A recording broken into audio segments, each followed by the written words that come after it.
Lors de la dernière COP26, une journée a été consacrée à l'océan. Pourquoi les scientifiques et les politiques se préoccupent-ils de l'océan? Comment l'océan a-t-il des fonctions régulatrices sur le réchauffement climatique?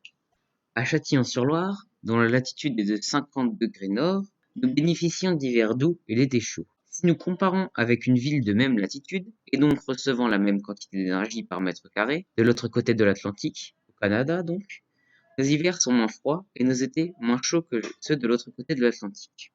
Cette différence s'explique par la présence de courants marins chauds partant du golfe du Mexique et allant jusqu'au nord de l'Europe. Ces courants marins chauds sont poussés par les vents alizés partant de l'équateur et se dirigeant vers le nord-ouest.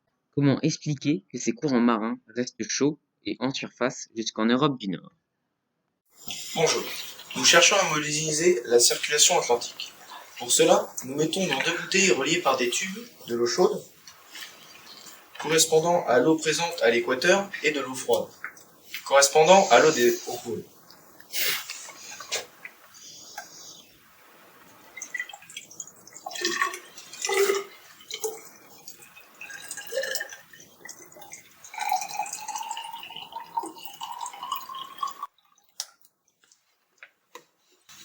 Nous constatons que l'eau froide circule en bas et l'eau chaude moins dense circule dans le tube en haut. Normalement, lorsque les eaux chaudes arrivent au pôle, elles se transforment en glace et rejettent du sel dans l'eau restante.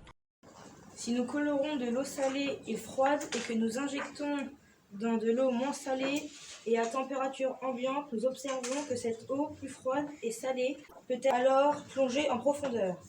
La fonte des glaciers diminue la circulation médio-atlantique appelée l'AMOC, car les eaux des pôles sont moins salées. Depuis ces dernières années, l'AMOC se ralentit.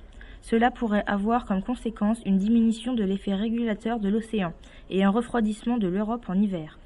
Mais le rôle régulateur de l'océan ne réside pas uniquement dans les courants marins. Les scientifiques estiment que l'océan absorbe 93% de la chaleur en captant 30% du CO2 produit depuis le début de la première ère industrielle grâce à deux mécanismes.